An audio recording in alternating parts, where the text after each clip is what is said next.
Denise Campos. Here. Dan King. Yeah. Pascal Gutierrez. Here. Sylvia Kwan here. Ebony Lewis. Here. Matthew McGinnis. Here. Nilsa Serrano and Robert Nirma. Nilsa is excused for today, and then Barry Williams. Here. Okay, great. Very good. We have a quorum. Thank you. I'd like to share with you that our LATC member, Mark Prescott, is here today, right? There you are. Very good. Thanks for being here.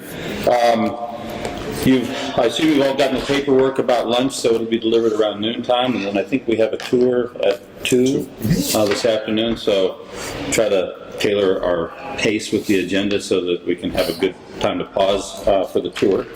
Part of Doug's mission to actually let us see the places that we're visiting instead of just roll into a meeting and then sneak back out in the dead of night. That will be a tour of the Stanley Mosk Library and the Courts Building. As usual, we're webcasting the meeting, so be on your best behavior. We're supposed to repeat motions and seconds and everything. I'm thinking back, I think we almost always forget to do that, so maybe just remind us if we need to do that. And the last thing I'd like to say is, and I'll say it today, I actually term out this month. So technically, I'm done. But Doug can't tell me when I'll be replaced. So apparently the grace period goes on for a period of time. So I might be back, and I might not. I could be here for another year, or I could be gone in 45 minutes. So who knows? So since that's the case, I told Doug, I guess I have to say goodbye at every meeting. So I'm saying goodbye just in case, and just to tell you that after I think close to 11 years on the board since I finished somebody else's term when I started, I can't really think of the volunteer things I've done over the last 35 years. I can't think of anything I've done that I've enjoyed more. And to work with colleagues on important issues has just been stimulating and a pleasure for me the entire time. Between this and our NCARB activities, it's much more professionally rewarding than I really ever expected. I had no idea what this group did when I came to the first meeting. I just had like a deer in the headlights wondering, what are these people talking about? But it's great stuff, and I've enjoyed it, and I've enjoyed you immensely. So if I'm not back next month, have a nice life. But then I might be back, and I'll say goodbye again. Next on the agenda is public comment. If anybody in the audience has something that's not agendized that you'd like to bring up before the board. Nothing? Okay. And then I'd like to entertain a motion for approval of the board meeting minutes from September 29th. A motion to approve the minutes. Okay, moved by Matt, seconded by Ebony. Any comments, changes, corrections? Do I need to roll call? Yes. Roll call vote. Roll call it. John Baker. Aye. Denise Campos. Aye. Tian Fen. Aye. Pascal Gutierrez. Aye. Sylvia Kwan. Yeah, aye. Ebony Lewis. Aye. Matt McGinnis. Aye. Barry Williams. Abstain. Okay. Very good, thank you. We'll move to the executive officer's report. Doug? Thank you, John. This is John's second tour of duty as board president. It's going to be sad to see him go, and as he mentioned, it is kind of strange when you're in your grace period, you don't know exactly when you're saying goodbye. So I told John, there's a positive, you've got a nice little farewell tour that you can embark upon. So we'll see how that goes. I'm here till Thursday. Exactly. So in our fourth quarter, all of our committees except for professional qualifications met. So during the last 6 weeks, all of the issues you see in the packet have been debated, discussed, documented. So I think that should make for an efficient meeting. My report's pretty extensive here, so I will just hit a few important points. First and foremost, next meetings. We are working on our calendar for next year. We do know that for the NCARB meetings, the June annual meeting and the regional summit in March, we try to meet the week before. That way it's late enough that we have copies of the resolutions that we voted upon, but we've got enough time if there's any follow-up work we need to do to prepare for those votes. So the initial date we're looking at for the first meeting in 2017 is March the 2nd down in Los Angeles. A couple of other important points. This is something that's actually not in your packet for today. But board members will recall that one item we had in the strategic plan, Pasquale. Yeah, so that's different than what's at the end of the packet. This is March 10th to 11th. Oh, that's the regional summit. Oh, that's regional summit. Yeah. So we're trying to be a week ahead of that, actually. So, in terms of succession planning in our enforcement unit, in our strategic plan, we have an objective to retain a new architect consultant. And so we have concluded the process where we had the RFP, the interviews, the scoring, and we are set to award the contract. It's not effectuated at this point, but once it is, we'll bring it back to the board for ratification. But I wanted board members to know that we have finished the process, or 95% of it, and I think you'll be very pleased with your choice. The party that prevailed is certainly a known commodity within the profession and within state government, so I think you'll be pleased. Lastly, speaking of enforcement, two more pieces. You'll see that our metrics continue to be on the mark with respect to enforcement. We're meeting, if not exceeding, the standards under the department's Consumer Protection Enforcement Initiative. One interesting piece, in addition to our positive numbers on case aging and caseload, we're still below 100 cases, and there was a point in time, a couple of sunset reviews ago, when we were over 300. So we were doing markedly better with respect to our enforcement unit.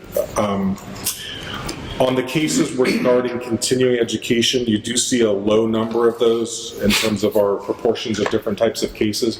That's simply because we're in an even year. We're not in a renewal year. Remember, we have a 2-year renewal cycle. So the inflow of those cases will be increasing during the odd year, which is when our renewal period commences. And then lastly, you see a lot of familiar faces around the table. There's one that you don't see here. Unfortunately, Trish Rodriguez with LETC received a promotion with another agency, so we're currently working to fill behind her. So with that, I'm happy to answer any questions. No questions. Thank you. Next is election of board officers.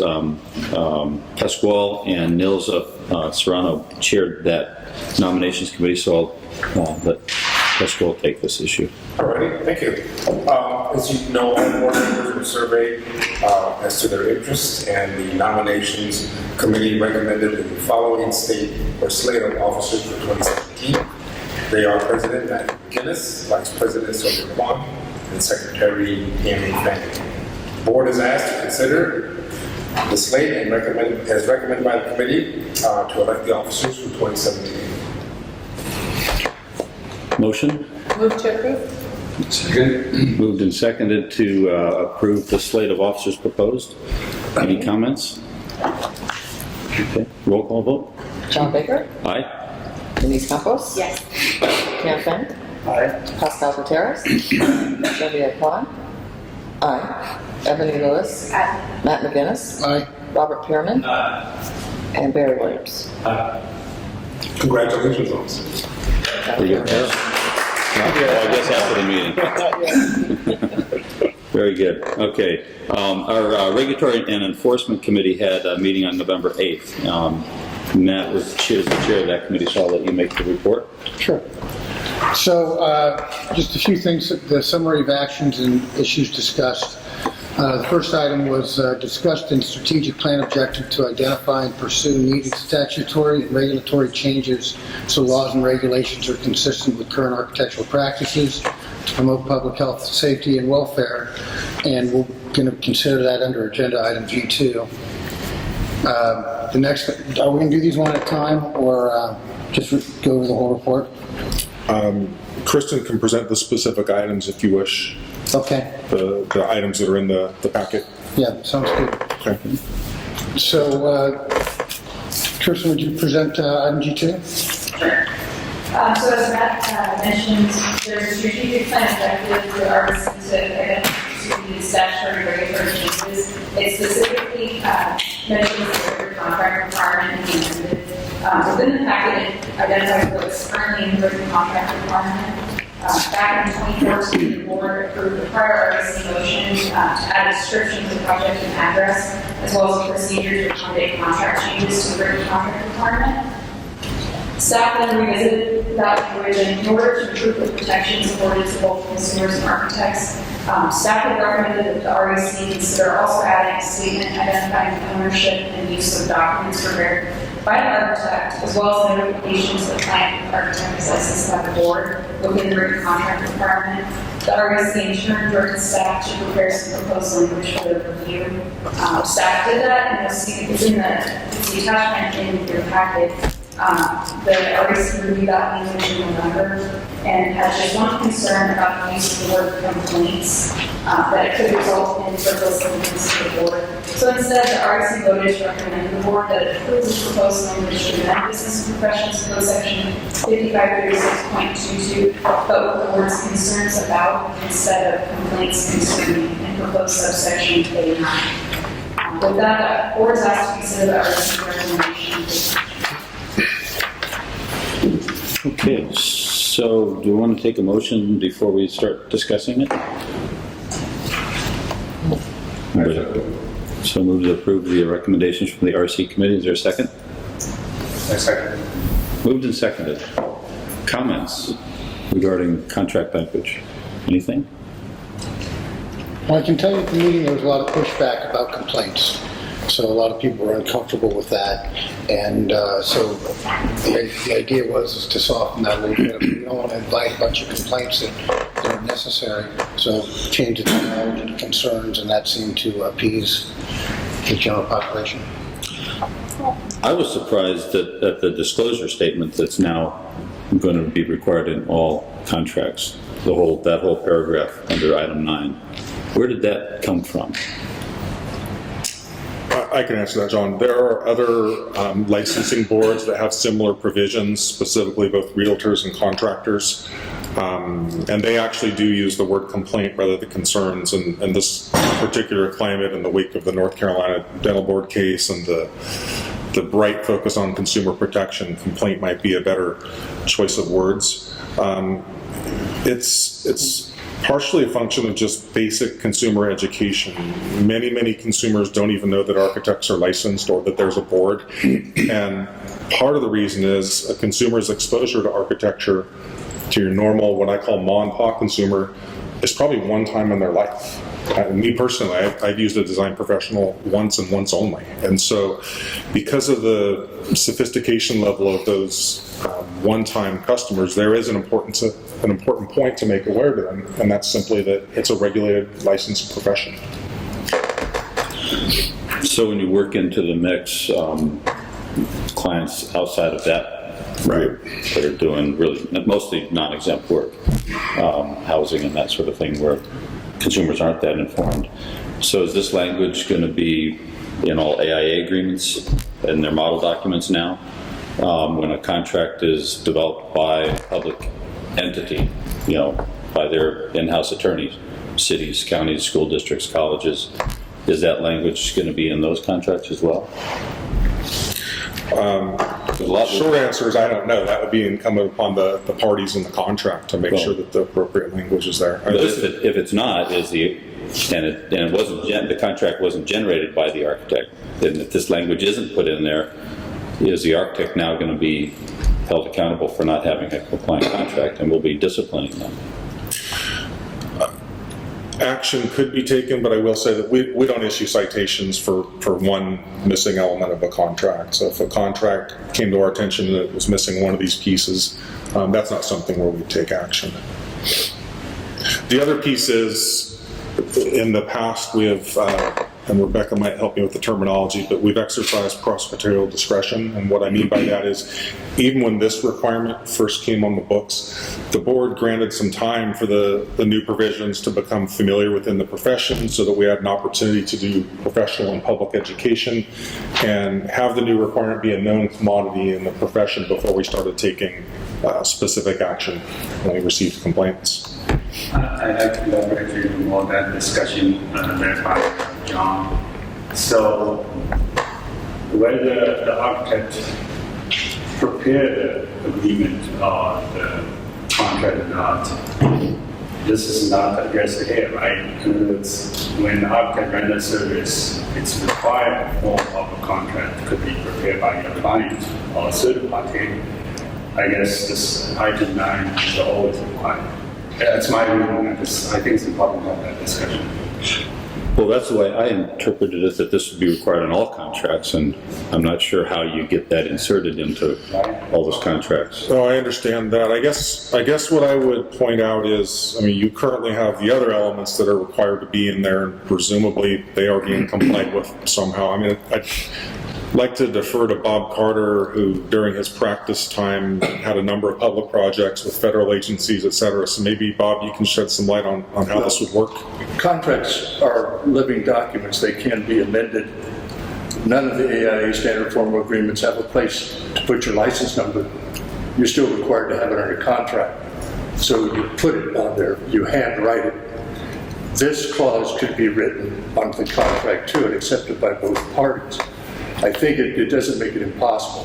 The key thing is for the one-time consumer, the mom and pop shops, when we get a lot of people that go, I didn't know there was an architect's board, my architect didn't tell me.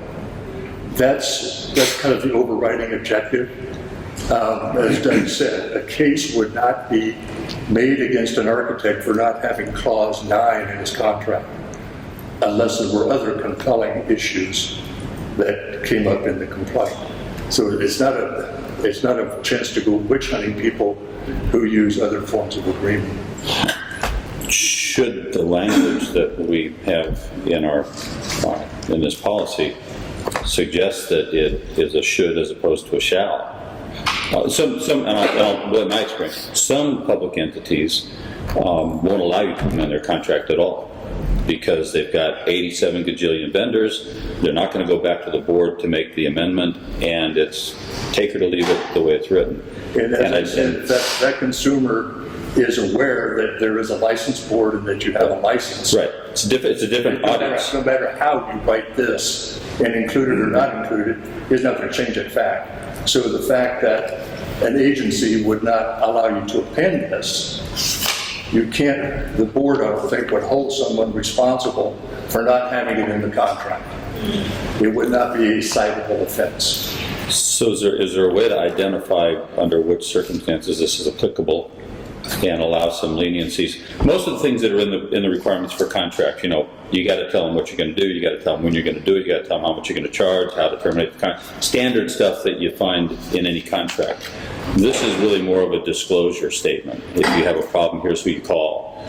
And it's not the kind of language that normally comes up when an attorney is drafting a contract. So I just see problems figuring out how to enforce this. And if we're going to have something that says this is required, then I don't know how we can say, well, yeah, I would say it's required, but we're not going to necessarily, penalize anybody if they don't do it. So I just want to pose this real scenarios and for staff to think about this. So for example, my agency contracts Sylvia or John's firm specifically uses our contract document and did not call for anything specific that relates to here. So my question is, upon signing an agreement with my agency, is John a person that violates or not complying with this requirement? I think that's something that the board and the staff should think about. And one thing I'd point to, maybe this is at least a partial answer, is we're talking about the statement that's required in the contract. You also have an exemption, if you will, for the architect, and that's subparagraph 3 under B, where if the client states in writing that they're waiving the right to this contract or to these provisions, they can do so. So that would give the architect an opportunity to resolve this without amending a boilerplate public agency contract. So the change in verbiage, what does that do for the consumer? What does that change anything for them? Is it just a use of word between complaint and concern, or what is the difference? So it's adding the paragraph that you put on your contract that I, as an architect, am licensed by the state of California and through the Department of Consumer Affairs. It's making them aware of that fact and that they can contact the board if they have any questions or concerns. Denise, the other piece is, if you, for tomorrow, we've got the environmental scan we did for strategic planning, and that was a relatively common comment.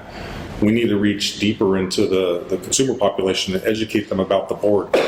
Knowing that we exist is really step one. And this is a way to help accomplish that. I'm sorry, go ahead. Okay, I wanted to add a little bit to what Doug referred to in terms of this is somewhat common. There's a CSLB, the Contractors Board, I believe, and others. But for example, there are other boards where you're going into a shop when you see their licensees, like a barber cosmetology shop, and they're able to just put a sign up or post their license or put a, there's a lot of visual cues that, oh, that's right, there's a board, if something goes wrong, I can contact them. And I think the equivalent here is your contract. And so that's the way to best reach the consumer, the equivalent of kind of the poster on the wall.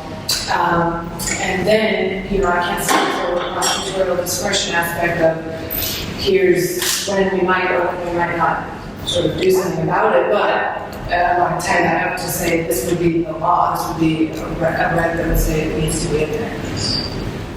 Or, excuse me, this is statutory change, yes, thanks. Yeah, so in other words, this would be a requirement, and then obviously, by and large, with few exceptions, or again, prosecutorial discretion, the law is what your staff is using to enforce. But again, it's a consumer protection goal there.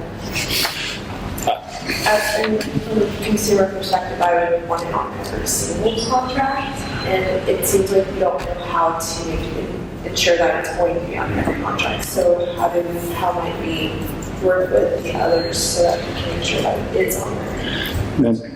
I have a different concern, and it's that this, using the contract to affect public disclosure of something, I don't think that's a contract's the appropriate place to do it. And I guess if I had my wish, I would ask the REC to maybe reconsider alternative methods of disclosure than trying to create a clause that will be problematic to implement and enforce consistently. It's going to be somewhat discretionary, and we know which target audience is the issue. We haven't really addressed the other options available to the board for better informing the public, and to do this in advance of that may create a problem that's hard to enforce and implement, as opposed to you can always come back to it later if we can't find any other successful way of getting this information before that audience. So I don't know if there's... Rebecca, maybe the state has a kind of blanket requirement for the cylinder license board has to have this for their service agreement. The boards that we specifically researched were for realtors and contractors, but as Rebecca alluded to, if you go to your dentist, for example, you'll see signage not just for the dentist, but for the hygienists, etc. So that's a fairly common way in the healing arts to accomplish the same task. They're not necessarily a written contract in that instance. Let me chime in again. Both of you referred to this notion of prosecutorial discretion. I again want to try to clarify here. If this is in the statute, it's law, and therefore it would be required to be in every contract. So I think this prosecutorial discretion aspect is maybe a little bit misunderstood. Doug has the ability to affirm or modify or change a citation or what he's pursuing, or I can't speak to all that, but this would be the law. The law transmitting the message, letting Exactly. consumers know that there's a board they can go to, and presumably the architects that would use this form are already following the rules. Well, exactly, because the statute already requires a contract, right? It requires a contract for the services rendered, so this adds to that. Assume this has been in the practice law for very many years, right? Any other private law have similar discussion? Just occurred. I think this is new. No, For us, this is new. So, You're correct. For us, it's new. I don't know how far back the requirements go for realtors or contractors. Also, I believe engineers.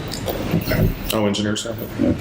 But there are other boards that require, but we're just trying to tell you that the design related from the contractors and engineers. I'd like to, suggest an amendment to the motion, that we approve all of the recommendations from REC with the exception of number 9, until which time REC can, kind of work with staff to kind of vet some of the implementation issues that we're discussing here. I'd rather see that we've figured it out before we make it law. And I'll ask the motion maker if, that's reasonable, if there's a second to that amendment. I thought it's only 8 and 9 is the part of this motion, right? Correct. Yeah. No, 8 is about ownership and use of instruments of service. The body. You were saying we only approve it as changed by adding that, I'm just saying, I want to separate the law from the amendment. Item 8 is fairly common in contracts today across the board, ownership of documents. So I didn't really see that as very controversial, but number 9 doesn't appear to me to be really kind of thought all the way through about how it gets implemented and how it gets enforced.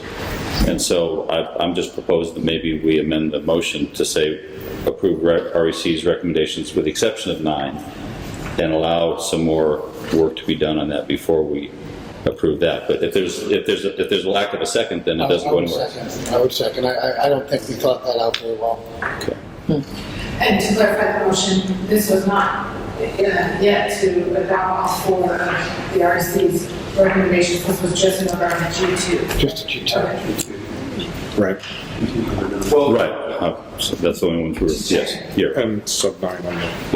this was the first rec meeting I attended, but my sense was there was a problem that consumers didn't know how to report or ask questions or inquire about even though that's a license that the design being a problem. So there's a problem saying, when they solve a problem, I'm just going to do that. It's not being a perfect contract. I have contract agreements. I just write a letter saying, something else I want in the contract form to deal with it. If for some reason, public agency refuses to let you put in a statutory requirement, I have a reason to write a letter saying you agree not to put it in. Well, there might be alternative ways to effect a disclosure. Yeah, but ways to solve problems. Well, why are you waiting to solve the problem? If it wasn't a problem, yes, well, the presumption is that this solves the problem, and I don't think that it does.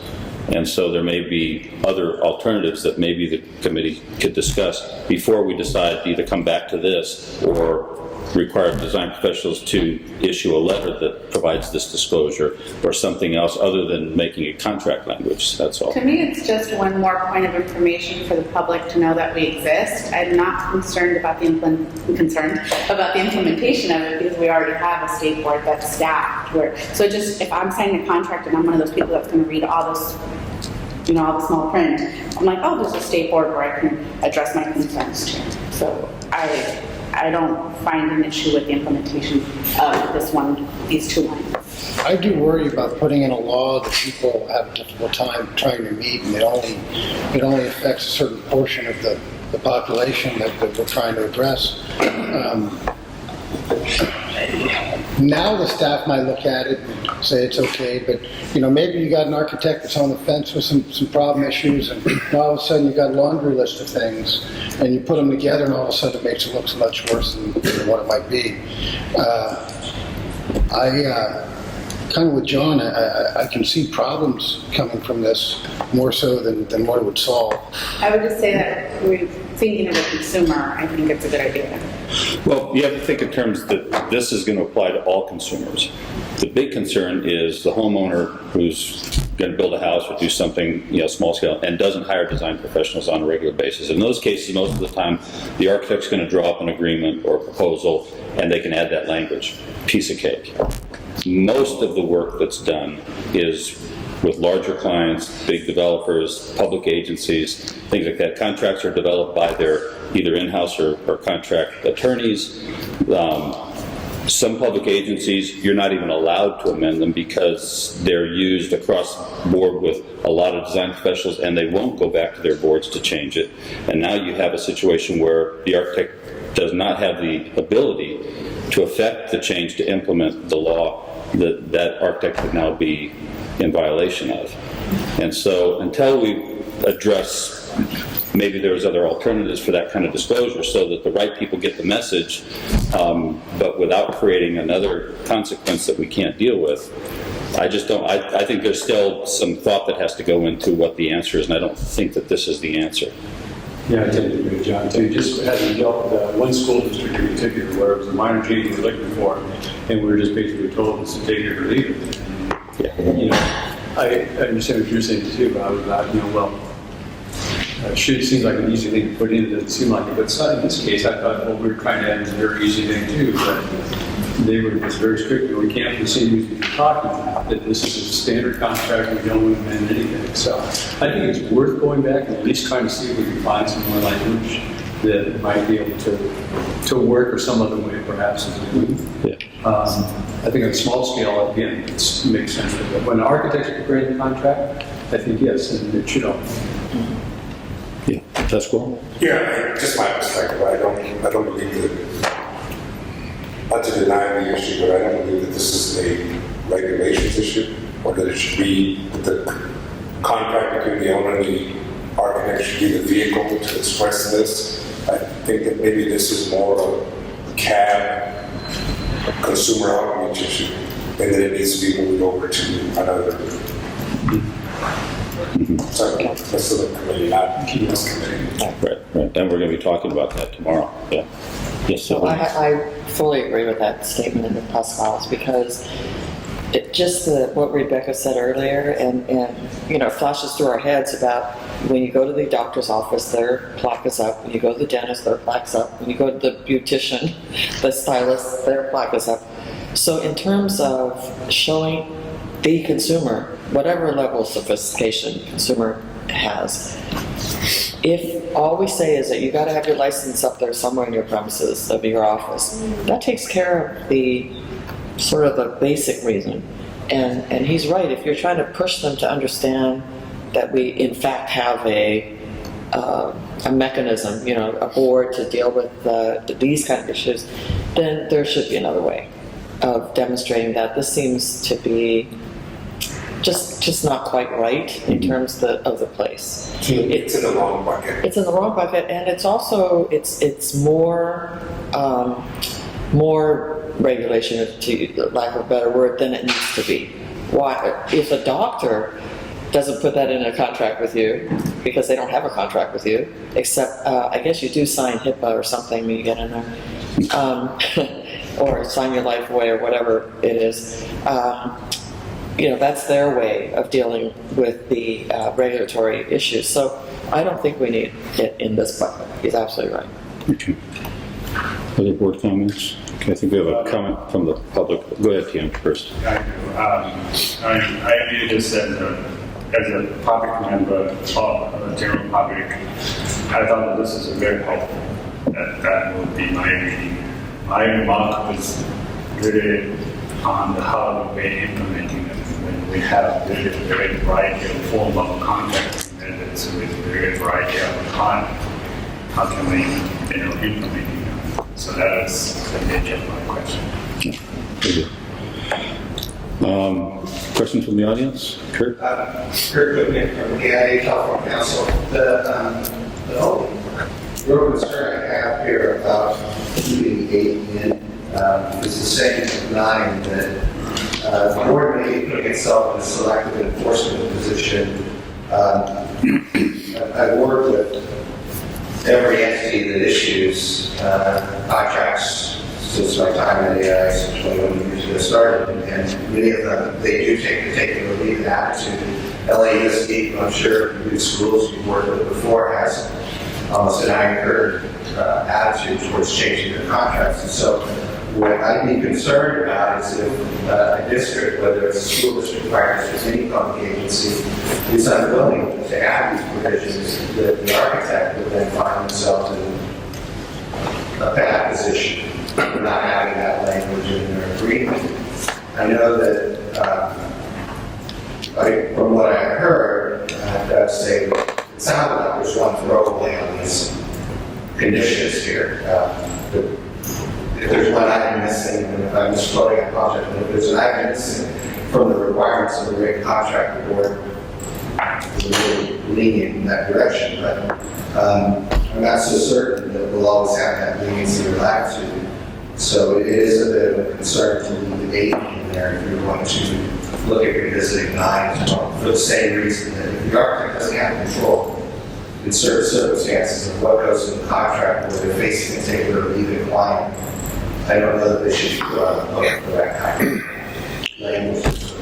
Now, you're referring to item 8 as well. Yes. Ownership of documents is pretty typically, If it's in favor of the owner, yes, it is in the contract. It's silent if the owner doesn't really think about it as a public agency. And there are some I've run into who do not, primarily rural districts, who still have an advocate and their attorney, whoever they may be, with the agreement that it is what it is.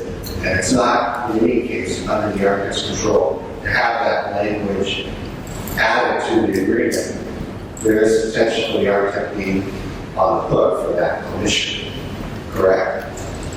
well, that's what it sounds like. I'm not familiar with many contracts that don't address that. It's not, 8's not calling for a disposition of ownership. It's just saying that there's some kind of a statement of bond ownership. Whether it's the owner retains copyright or whether it doesn't retain copyright, that doesn't say any of that. This says that there's a statement of bond. Example of this, for example, in my agency, this is well covered in our standard contract. Yeah, there's a statement. This is not saying what the statement should say. Automatic fulfill our obligation document. And then number 9 is particularly in such a detailed instrumentation like 10 points typeface and they don't say fonts starting with that. Getting jobs, Yeah, and again, not denying the 9, this belongs in the communications. Not the regulations. Any other discussion? Then why don't we call for the vote on the amended motion first? Well, I'm not sure that that was amended exactly. We had a motion to adopt the proposed language of G2, and that was seconded. Yes. And then there was discussion about amending it. Did the, I made a motion and Dion seconded it, or Matt seconded it, that we accept items 1 through 8, but not number 9. okay, but there was already a motion on the floor. And that was an amendment, so we have to vote on the amendment first. If we vote on the amendment and it fails, then we vote on the original motion. If we vote on the amendment and it passes, then we vote on the amended motion. As long as the procedure's clear. Yeah. Typically, the first and second of the original motion agree to any amendment. But if you want to do this way, and it's clear to your, to I staff. don't know. That's clear. I'm clear myself. Well, Robert's here and it's his rules, so whatever. Doesn't work out right? Okay. That wasn't nice. Move a decision on the D5 page or only 8 and 9 of this document. No, the motion is to, the amendment proposed to the motion is to approve REC's recommendations 1 through 8. Oh, 1 through 8, not Yeah. just 8 and 9. No, 1 through 8. Everything except 9. Yes. Okay. You want to take a roll call vote on that? On the amendment motion. On the amendment, yes. Motion, okay, everybody understand the motion? Okay. John Baker, All right. Denise Campos, No. okay. Jan Fung. Tim, Can I hear the amendment again? okay. The amendment is to approve REC's recommendations 1 through 8 and exclude item 9 for now. But we did not have an next step in the motion. Well, the recommendation is that 9 go back to REC for further study. Does that imply we disapprove number 9? No, I think we should restate that because it's not implied about 9. I didn't get that. Okay.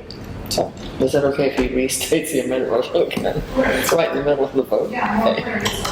Well, Approve REC's recommendations 1 through 8 and return item 9 for further study before accepting it. And is that what everyone understood? You might want to just start the vote from the Oh, beginning. sure, just of make course. sure you're not- Are you going to second that? I'll second that. Okay. Okay, so we're going to start all over. Okay. John Baker, Aye. Denise Campos, No. Tian Feng, Pascal Gutierrez, Aye. Sylvia Kwame, aye. Ebony Lewis, Matt McGinnis, Aye. Robert Thurman, No. and Barry Williams. Aye. The ayes have it. Okay. Just to follow up, we're going to have some discussions tomorrow on communication and outreach to consumers and look at techniques to better communicate a lot of issues that don't get in front of the right audience. There may be an alternative to this that actually is more effective and doesn't create the other consequences that would be created if we tried to force it into contracts. Hopefully we can find that. If we can't, the REC can always bring this back again if there's really no other method that's viable to get it out in front of consumers. I just want to make sure that we're evaluating all the alternatives before we go this route. Can I push the regulatory enforcement committee have a clear stand on this? If it is really, if it is so important to consumer, should be within this committee. If it's more for communication, for clarity, then can go to the communication. So I feel this is the decision that we have to make. Yeah. Yeah. Well, let's talk about tomorrow's strategic plan and make it move to a different committee, or it might not. Yeah. Okay. Very good. Kristen, I think you have G3 also. Yes. So the board certificate officer is authorized to issue citations containing orders of abatement and administrative fines pursuant to the Corrections Code section 125.9 or 148. We then adopted a regulation, it's section 152, and it's included in your packet's attachment 1 just for informational purposes. That outlines the procedures for issuing a citation. Attachment 2 is California Code of Regulations section 152.5. That outlines the procedure for the informal conference. It provides the cited person with the opportunity to demonstrate to the executive officer that there were violations of the act as alleged in the citation. Staff is requesting that the board consider amendments to section 152.5, which would allow the executive officer to delegate authority to hold the conference to a designee such as the assistant executive officer or the enforcement program manager, and then to make the decision to affirm, modify, or dismiss the citation. The purpose of that is to provide flexibility in the event that the executive officer and those authorities involved in the investigation, or to handle more routine unlicensed or mostly unlicensed cases. We don't anticipate that it would be used often, less than once a year, but just to have that ability. Staff also reviewed the existing language of 152.5, and if we're considering amendments to that section, we also were suggesting 3 clarifying edits, if you will. One being changing the deadline for requesting an informal conference to 30 days of the date of issuance of the citation. That would make that date consistent with the deadline for requesting an administrative hearing, hopefully eliminating confusion regarding deadlines. Also authorizing the executive officer to extend the 60-day period for holding an informal conference for good cause. And clarifying the decision to affirm, modify, or dismiss the citation is made after the conference, and a copy of that decision will be transmitted to the cited person within 30 days. Staff developed proposed language to amend that section, and it was reviewed by the REC in November. The REC voted to recommend to the board that it approve the regulation to amend section 152.5 and authorize the REC with regulatory change. Staff is asking that the board consider the REC recommendation and consider delegating authority to the executive officer to adopt regulation, provided no adverse comments are received during the public comment period, and to make minor technical or non-substantive changes if needed.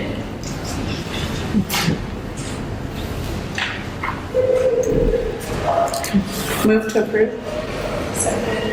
Moved and seconded to approve as presented. Discussion? I have a question. On the second paragraph, last sentence of the agenda item, it reads, the delegation should only be utilized if, in the event the EO or the EO shows one of the parties in the investigation or Knows. one of the parties in the investigation, or for simple license. I didn't see that, I didn't pick that up in the actual language. Is it somewhere in the Yes, Pascal, it's the clauses where it says, or his or her designee. Yeah.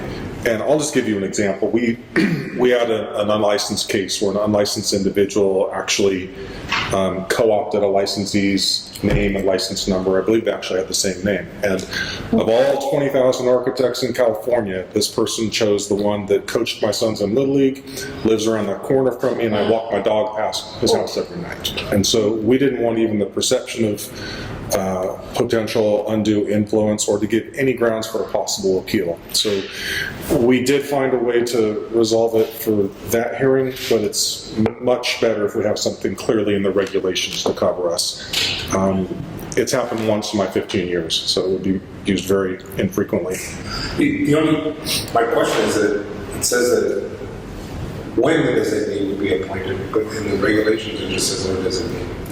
It doesn't say. Which means you could designate somebody else even if you didn't have a conflict. Is that If you didn't know. is that the intent?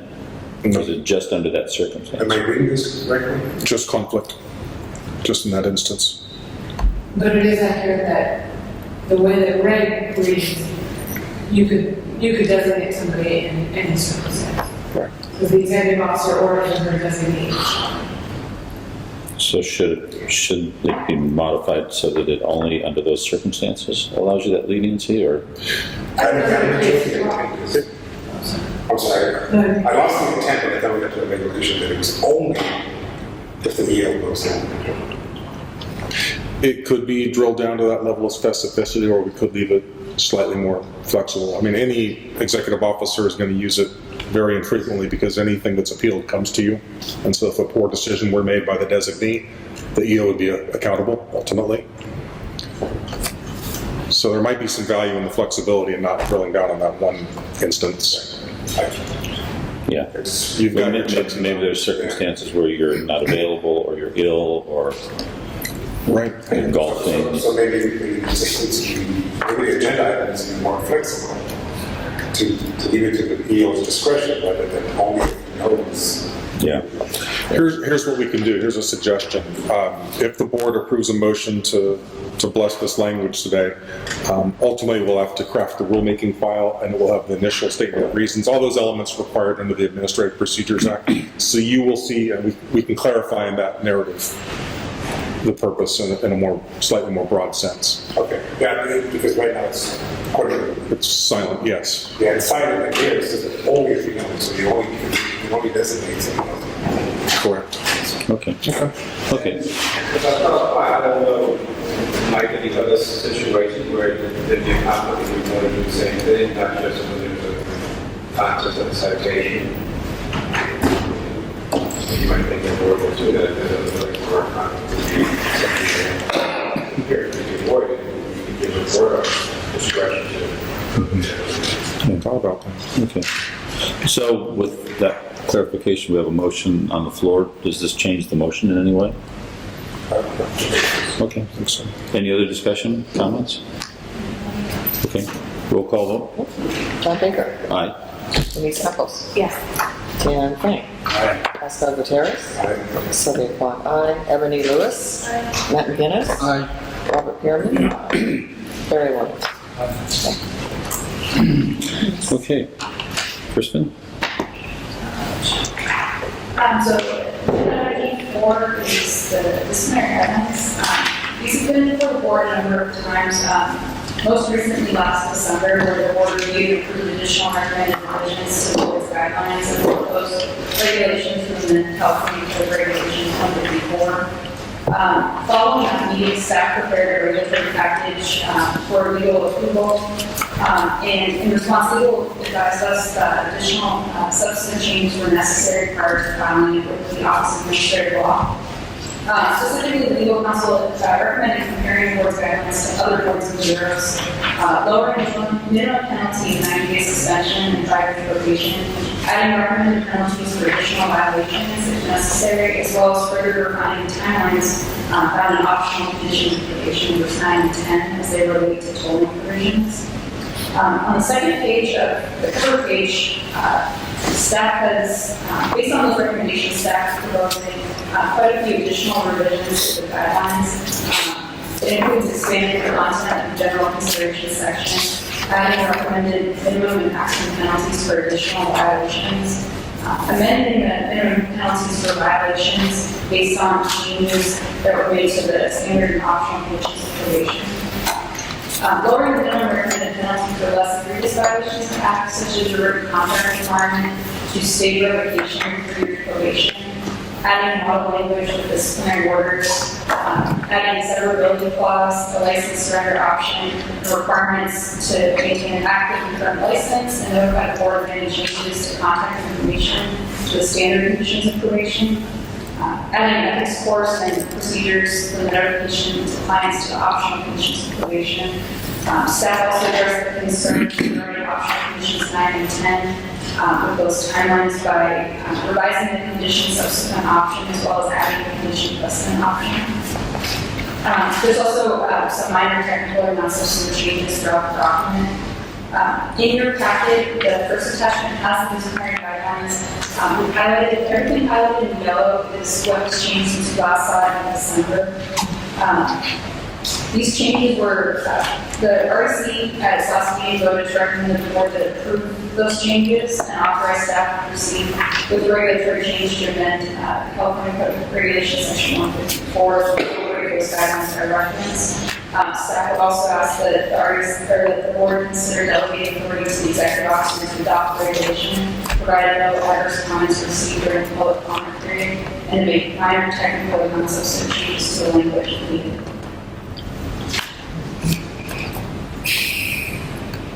Okay.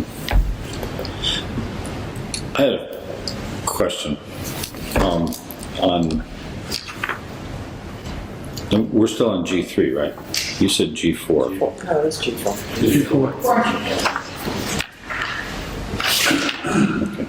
Okay, never mind.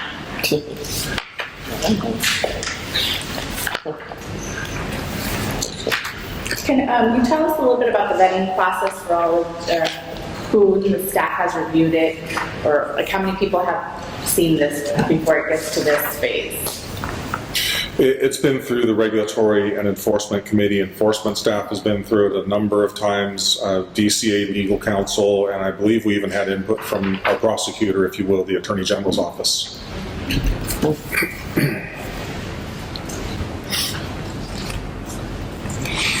Okay. Is there a motion to approve? So just quickly, I noticed that the whole rehabilitation criteria has been removed, so where did you put it? It hasn't been removed, it's been relocated to the beginning of the document. Okay. Thank you. Page 3 of the document. Page 3. Oh, you just moved, okay, got it, thank you. Great. So the table of contents is removed from where it was as I back. Yes, Oh, criteria, so now it's in 2F. 2F, got it, yeah.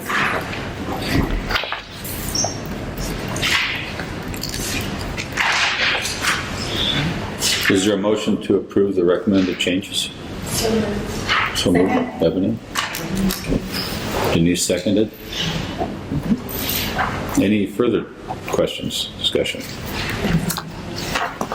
From the public as well. Does somebody have a hand up? Oh, does any, I didn't see anybody's hand up, did you? No, I agree, it's just a. It's a formality, just Okay. that's out of the way. Any comments from the public or questions? Okay. Very good. Roll call vote? Okay, John Baker, Aye. Denise Campos, Aye. Dan Finn, Aye. Pascal Gutierrez, Aye. Sylvia Kwan, aye. Ebony Lewis, Matt McGinnis, Aye. Robert Kierman, Barry Williams. Very good, thank you. Okay, next up is update on the November 10th Communications Committee meeting, which was reported by Sylvia Kwan, who's chair of the committee. So we had a very productive meeting back in November. There were actual documents that we had to review and comment on in terms of increasing our visibility to a couple of constituencies, the military as well as community college attendees. And so in your packet, you will see some modifications that Mel's going to take us through. There are 5 agenda items, and Mel, can you take us through them, please? Absolutely. So yes, the Communications Committee did meet last month, November 10th. They met to discuss the strategic plan objectives, to collaborate with professional organizations and universities to raise awareness at community colleges and high schools about the profession and the paths to licensure.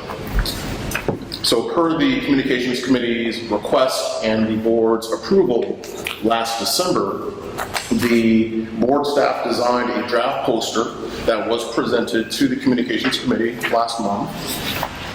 If you look at your first attachment, the You Can Become an Architect attachment, the committee did approve this poster. They approved its written content, but instructed staff to continue to develop and enhance the graphic elements of the poster. And attachment 1 is actually the revised version of that poster. Attachment 2, you'll notice, is the initial poster. So at this meeting, the board is asked to review the enhanced, revised version of the poster and to take any necessary action that deems appropriate. Are you looking for approval of the revised poster design? We would like the board to consider approval of the revised version of the poster. Yes. Very good. Or if you so desire, if you so desire, you can also comment on the original poster if you'd like that better. So it's, Yes. One of our board members actually volunteered to help redesign it, and so the thicker you can, the first piece is the redesigned poster, which had the help of a graphic designer that was outside of the DCA, and did I say that right? Yeah. No, you Yeah, did. volunteer to help. Sure. But if you like the original one better, you speak up. It's fine. We're all friends here.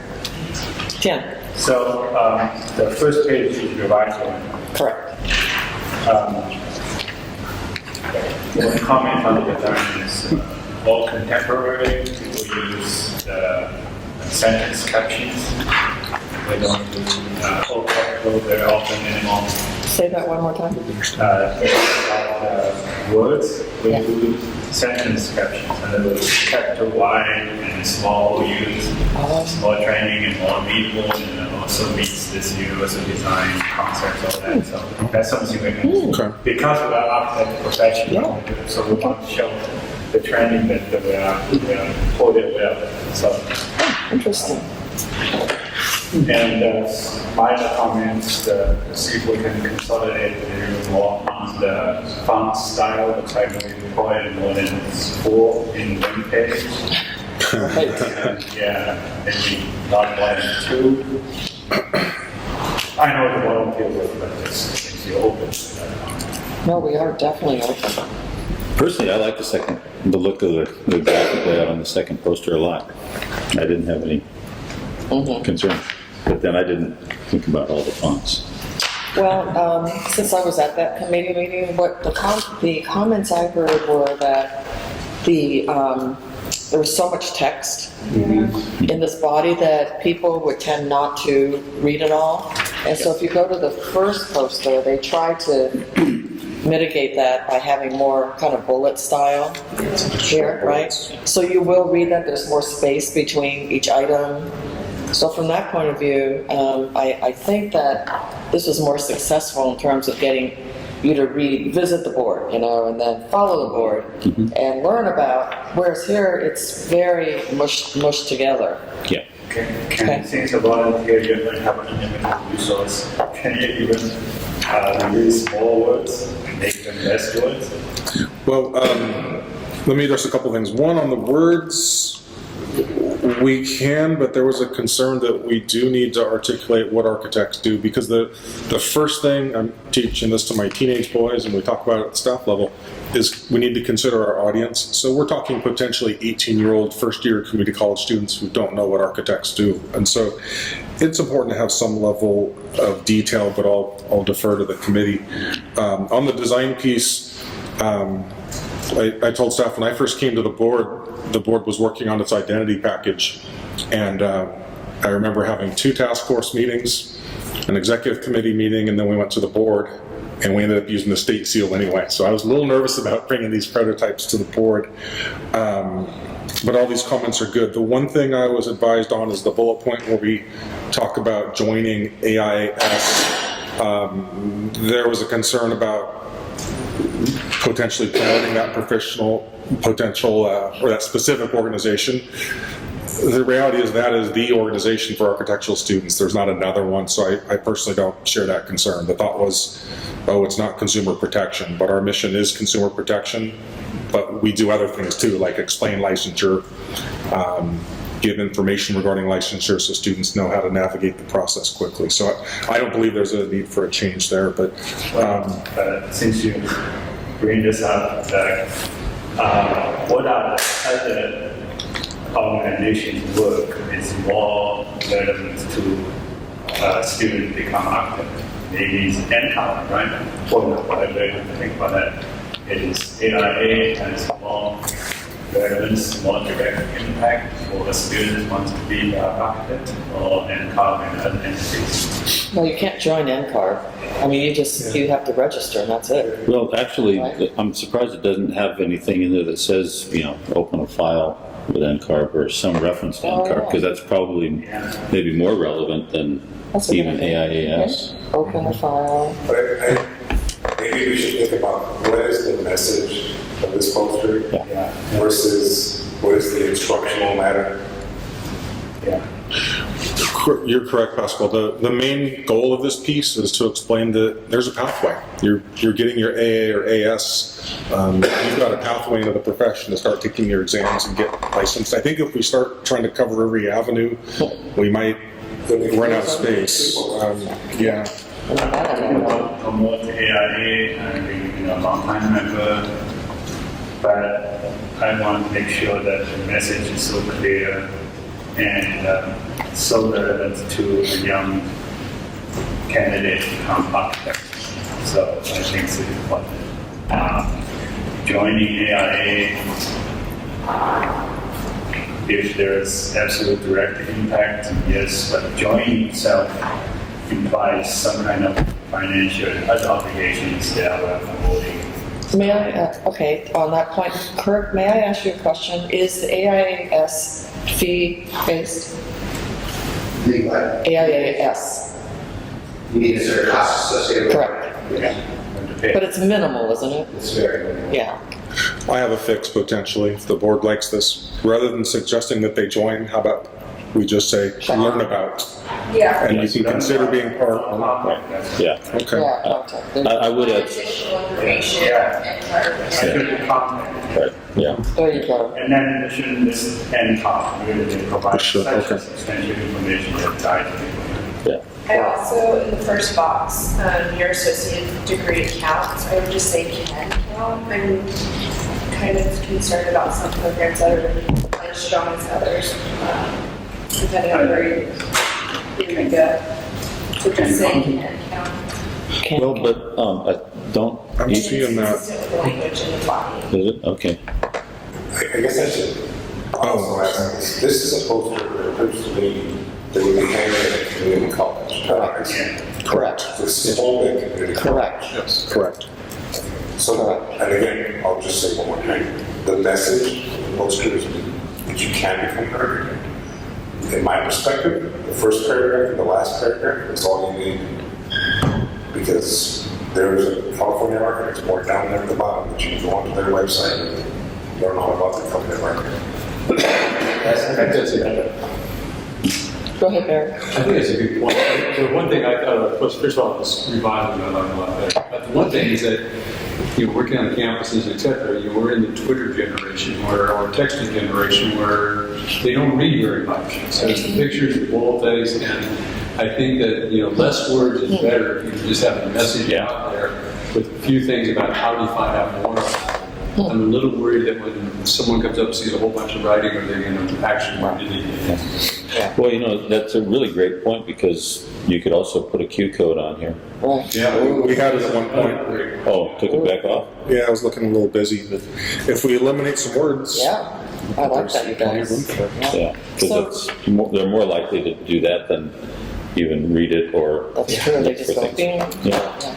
So, can I just make sure I understood you? Were you talking about like that? Yeah. Okay. Small a.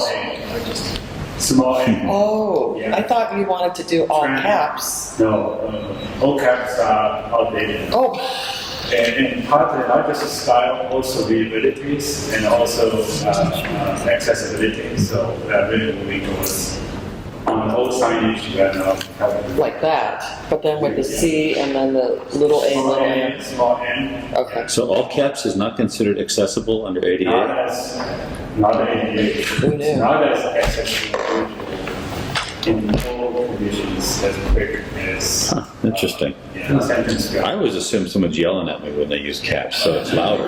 Yeah. So people still, they For you, we are. signs like the cap field seems to have more authority. So, and also, since it's open to it, so there, how about just become an architect, use the same style font, so that reads as one sentence, but I like how you change the color, so get some edge to it. So same font, text, same font. way, Okay, but change the color. got it. You're on the first one, not the second one. And first, Correct. I think we've all agreed that the first one. I would just take out the second sentence in the gray box. Say what- It's what- repetitive. I would just take out the second sentence in the gray box. The most important, Just say, CAP offers a variety of pathways. very text, I I like wanted to keep it, the associate degree. Yeah, because it's repetitive in the first paragraph. It's true. oh, so get rid of the gray or get rid of the text? No, just eliminate the second sentence. Yeah. and make it bigger. Oh, okay. Maybe you could do it all caps. That's here. How about immediately guide in the gray box, guide them to the website. It's more relevant, young guys, they go to the website directly. Or put the Q code Put a there? Q code in there, yeah. Okay, Now it's literally takes a committee to design. right, thank you, you guys. I told you.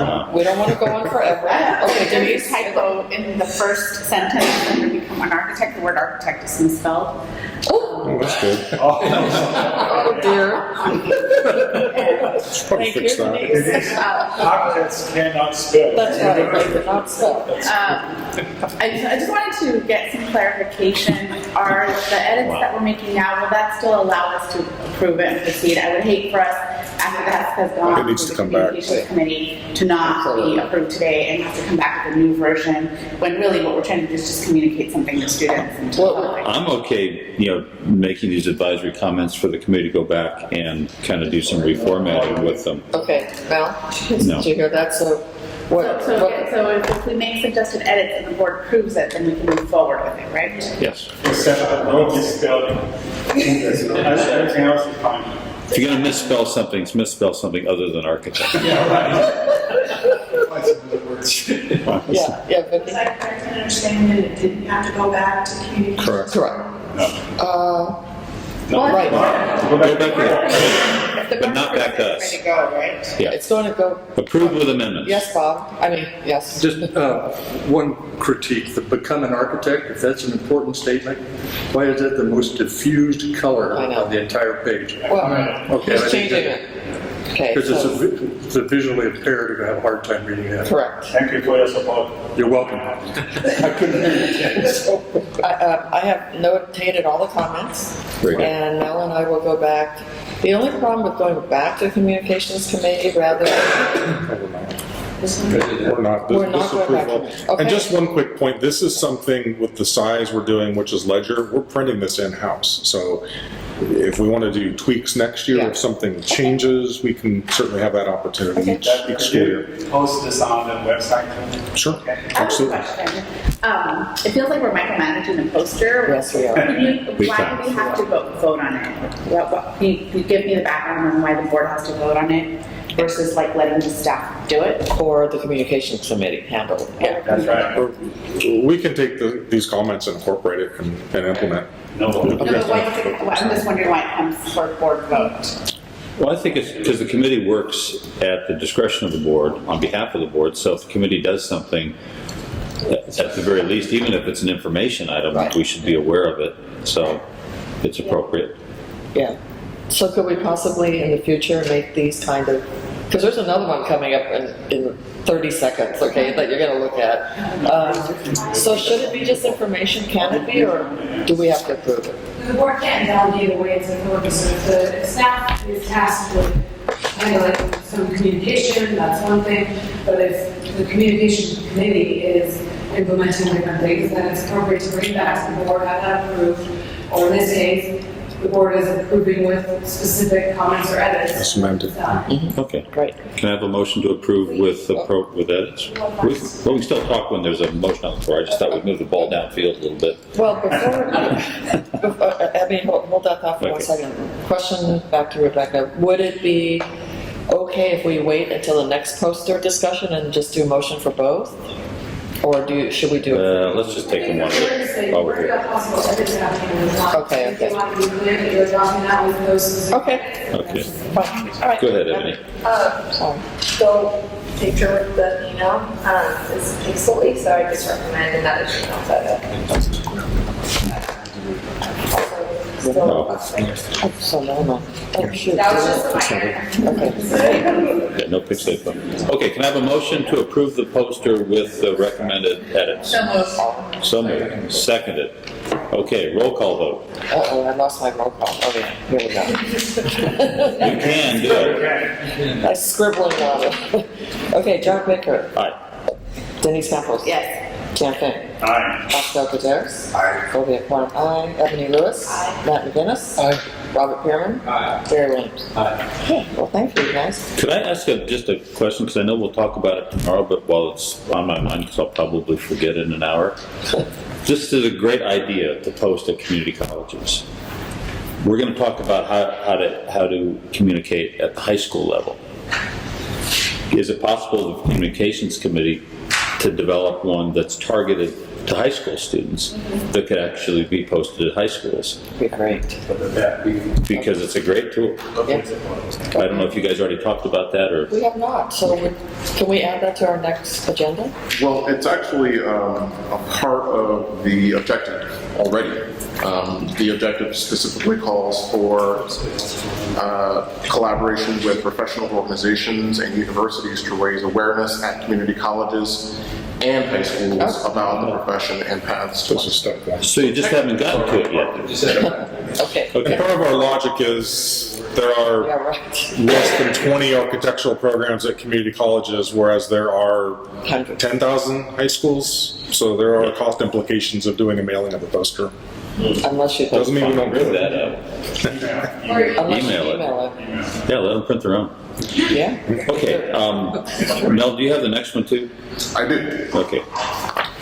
So, agenda item H3. This is a strategic plan objective assigned to the Communications Committee to survey recipients of the board's educational materials to determine the effectiveness of outreach efforts. So the board historically has provided outreach and education to approximately 6 main audiences. Those are consumers, candidates, professionals, building officials, and the architectural education community, as well as allied professionals. So to meet this objective, last year the board approve the committee's recommendation to develop 2 printed surveys. The first is a survey that could be inserted into the consumer's guide to hiring an architect, and also another survey for distribution to the California building officials as part of its building official contact program. So attachment 1 and 2 are those surveys that were approved last November, meaning November 10th of last month. And there was a minor edit that the committee wanted staff to make to question number 4 of the first survey, the consumer's guide. It was basically clarifying language to that question. So at this point, the board is asked to review both of these surveys and to consider approval. Any questions? So, the only comment I have is on the first one,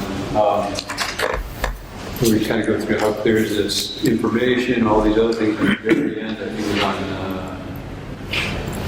on 9 and 10, is what is your project type, what stage you're in. I'd almost put those at the beginning, kind of enroll them kind of into the idea of the survey as opposed to going through the others and start off with we're interested in you, and then going to You know what, I like that a lot. I wondered if those 2 questions are some sort of a qualifier to try to determine the nature of the person filling out the form. Is that the reason they're in there? Yeah, well, I don't know. I think there's this data gives you a couple of opportunities. One, we would understand potentially what type of projects are having a problem, and then at what phase of those projects there are issues, based upon the feedback we receive. I like the idea of moving those 2 to the front. Good filter. Because, you know, it also draws their interest. Exactly. It's about them. It's not all saying, Yeah. oh, people go to the survey. Yeah. Kind of get enrolled. Yeah, and also kind of draw them in. Right. Because you say, how good was the information? What information? What are you talking about? But here it says, what was your project type and what stage are you at? And it, you know, then they automatically. So who's the audience for this questionnaire? It's anybody who's ordered a copy of that guide? It will be included as like a postcard size. It's on an 8.5 by 11 on this, but it will be more of a postcard size, and it will be inserted into the printed publication of the guide. Okay, so anybody who buys the guide is going to get the questionnaire they can fill We're out. also trying to find out whether or not when the consumer opens up the PDF of the consumer guide online, that it has a questionnaire at that time. But it might not be as useful information because the person might just be browsing it and not necessarily using the guide to make a selection for an architect. So, you know, we're not certain whether or not that survey will pop up and how that'll work, but we'd like to at least get the postcard in the physical guides themselves. Okay. For that to in turn post the page. Could it be a tear-out page, the last page of the guide We itself? already have guides printed, so we're Oh. just going to serve as we send out supplies. But it is, right, it is stamped though. Yes. I made sure of that. Yes, so they'll drop it in the mail, and it'll also have a code where they could either complete the survey online or add to it to the postcard, and a QBR code if we can do that as well. So we'll give them 3 options to complete it. We don't know how many will get responsible, but we might get some information back after that. Okay. So do we need a motion to approve his recommendation to move the 2 to the top? That would be part of the motion. Yeah, part of the motion. So how do many people receive this guide? They order it online or? We have it available online, we also have printed copies in the office, so when a consumer calls us and wants this email, we will. We also give supplies at building official department, building and planning departments. So if someone were to order it online, can you do the follow-up with the health survey? Do you request that information? So I'm concerned that like people are not going to complete it. Well, it'll be in the guide when they get it. Yeah. Just hard for them to do. But she's saying online. Yeah, See- because if someone orders it, then you can follow up with them to make that ask to complete the survey, but if I'm reading through something, I'm more than likely they're not going to. Follow up with them in what way, like after we've sent it to them? Yeah, they've sent it to me. We have to keep track of everyone when we send it. Yeah. So, right, but your idea is better that initially, when you send the survey by email or online, then it has that survey at the end. So they can opt to fill out the survey at some point. That's the only way online, right? They have to opt You in. have to be able to determine. Yeah, click here to, take a survey at the end. I actually do that sometimes when it's an online survey, like after your car gets repaired. After anything. Huh? After anything. Yeah, after anything now. Yeah, after you buy something, whatever. They send you that survey within days, but your point is you never know if they're using the guide to actually select. Do they have to select an architect before they take the survey? Because there's things, No. yeah, because it's mostly about helpfulness, you see? It's got the document. Yeah. Yeah. So I think that as long as it's at the end of the survey, when you send it out through, So when we mail a consumer the guide, no, not, she's talking about the online version. well, they can access it through our website. Yeah, I'm just wondering about the follow-up on, I know it would take tracking and knowing who's like ordering the guides, but I, more than likely, if I were to request something, I'm not gonna mail or even, I might go online and do it, but unless I get an email notification and I have time, I'll probably quickly do it. But if it's like sitting here, I won't. Just like when you go to the grocery store and they're like, oh, to go online and take the survey, like I rarely do that. All right, that's why we want to put it in the guide, because a lot of people might not want to take, type in the survey address and go online and do it. Well, we also are checking to maybe some address that we have in mind. When you do view it on our website, we're going to check whether or not a survey can pop up. It asks you about the survey that you just viewed online. So that way we can address what you're talking about. Good. Otherwise, we can mail it to them or they can planning departments. So maybe that way online is addressing what you're suggesting. Yeah, I guess we could just see how successful it is. Yeah, we can always make a new decision based on new information, We right? talked about that during the communications committee, based on the response that's received, then we can decide the next steps. How successful it is, or how much people are participating. Survey responses are usually pretty low, so Right, like 3% keep your or something? expectations down. The only other question I had, I guess, is between the two surveys, why do we have the different headers? Well, there's really, to show you the questions, the first survey for the guide is going to be on the first slide, so it's a little, we just want to show you the questions. The second one will be a handout that, like when Bob goes to the building official meetings and this presentation that he'll pass out after this presentation to evaluate. I do like the first header. Pardon me? I like the first header better, that blue bar across the Department of Consumer Affairs, Architects Board. Okay. One on there. Exactly. First is just showing you the questions. So is a suggestion to move a couple of the questions into a different order. So do we have a motion to approve the proposed questionnaires with that modification? So moved? Okay. Moved and seconded that we approve the questionnaires with the exception of moving 9 and 10 to the front of the consumer questionnaire. Yep.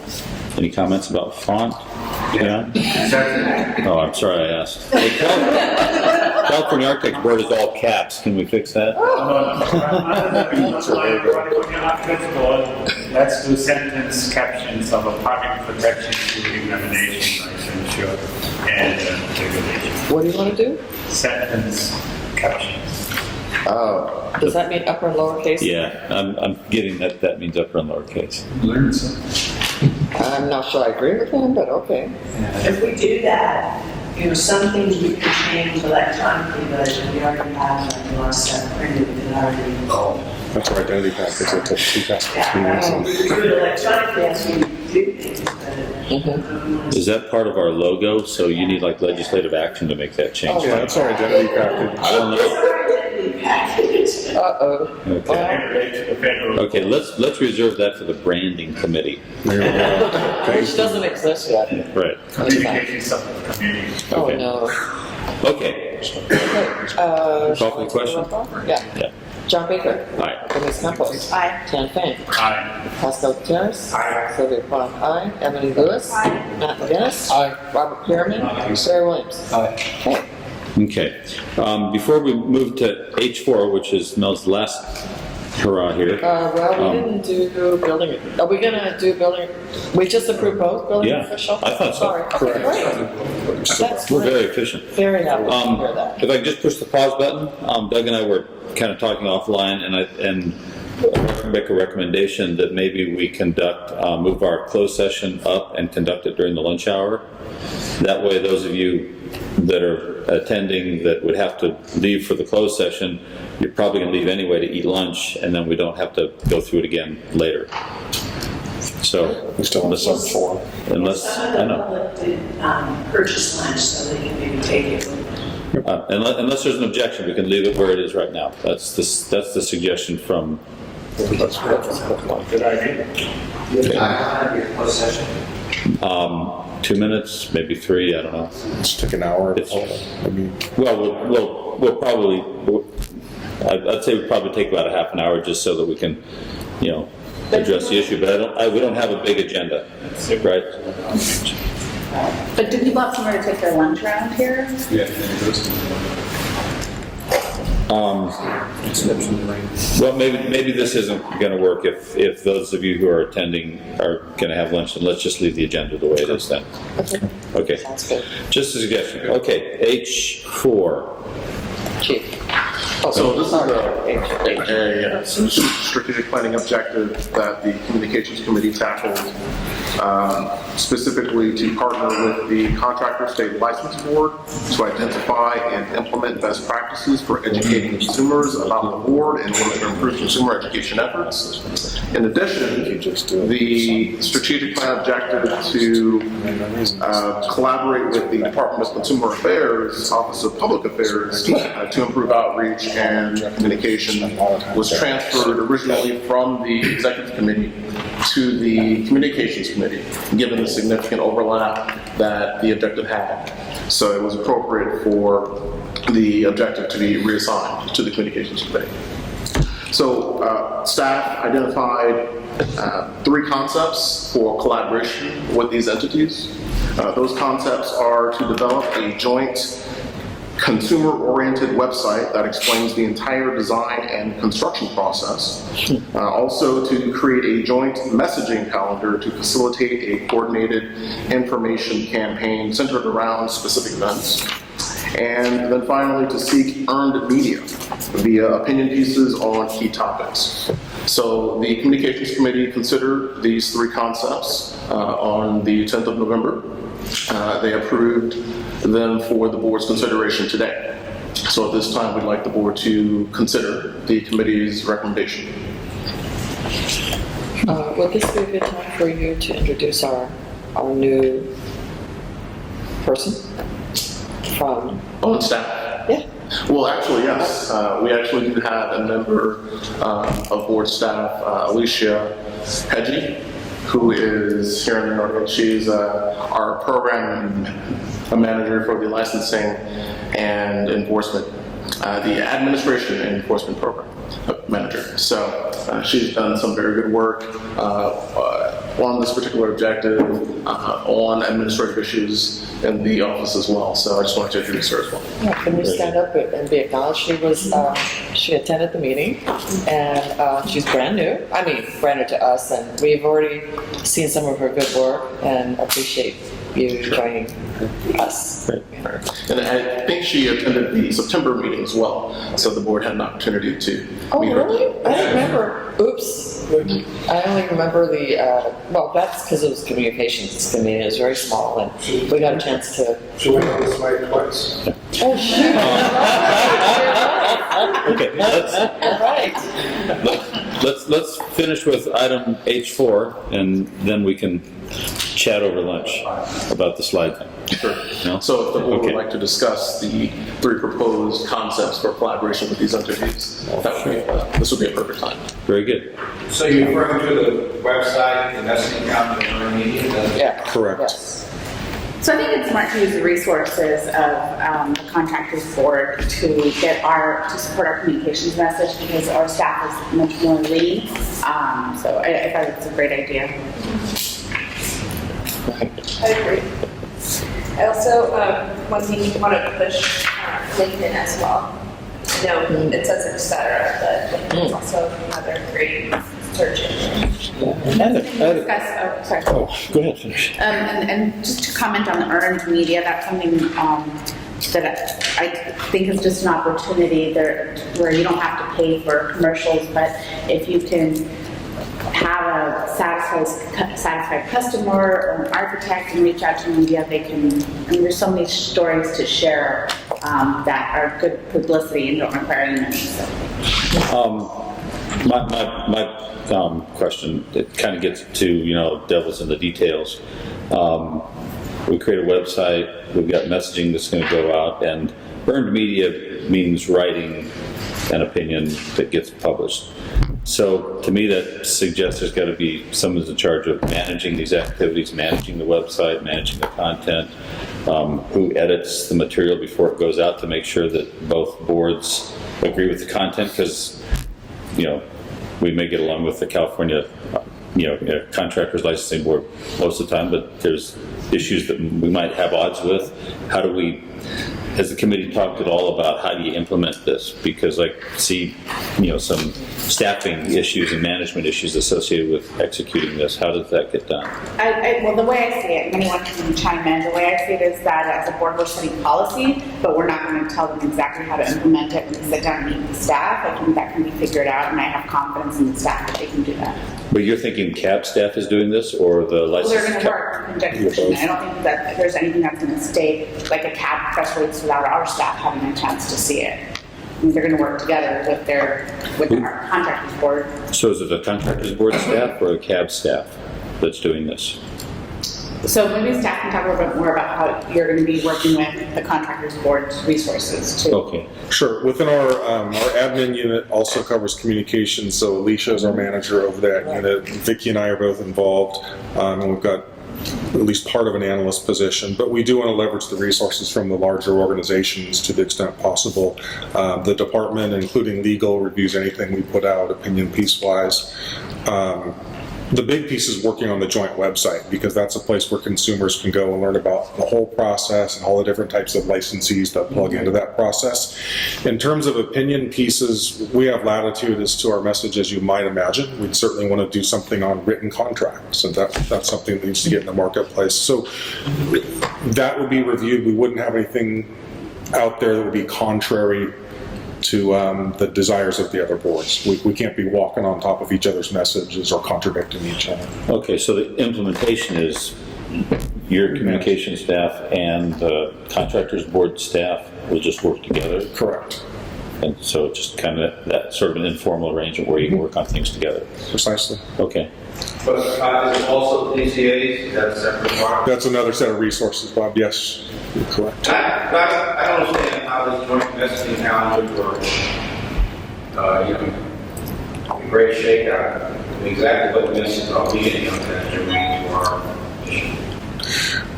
It gives an opportunity to share information that might be relevant to earthquake safety. We work out the details with the other groups, and we sit down and figure out what potential target messages might be. It's kind of like developing an editorial calendar. So if there's something going on in March, you may want to start developing some sort of a piece that ties in with that activity. Correct. That's about? Okay. So we still use it just to get out, usually architect, hire architect in the context of those events. We're not just trumpeting energy conservation as a goal. Correct.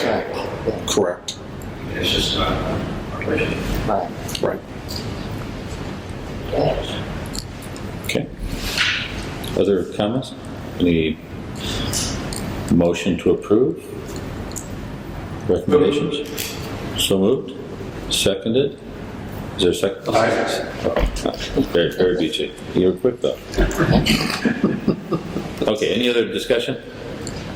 Call for the vote. All right, John Baker. Aye. Denise Campos. Aye. Tina Fey. Aye. Pascal Gutierrez. Sylvia Kwan. Aye. Ebony Lewis. Aye. Matt McGinnis. Aye. Robert Pearman. Barry Williams. Very good. I think at this point, we'll adjourn for lunch, give everybody a break.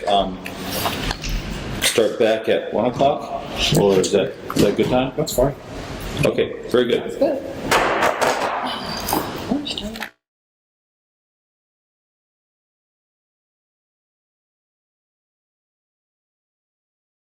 I have a request from legal counsel that, apologize, that we move the closed session up to now. So we're going to adjourn to closed session briefly because of some time constraints that Sheila has. Correct. And then we will reconvene as soon as we get finished. So I apologize to all of you who came back with other expectations. So It'll be brief. so if those of you who are not allowed to be in the room during closed session,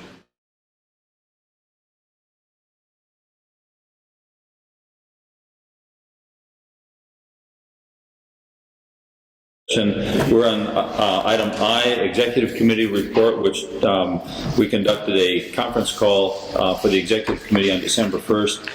There's 4 or 5 things that we're going to go through. I'll just introduce them one at a time. The first had to do with committee looking at some recommended recipients of the 2016 Octavius Morgan Distinguished Service Award, and I'll ask Doug to share that item.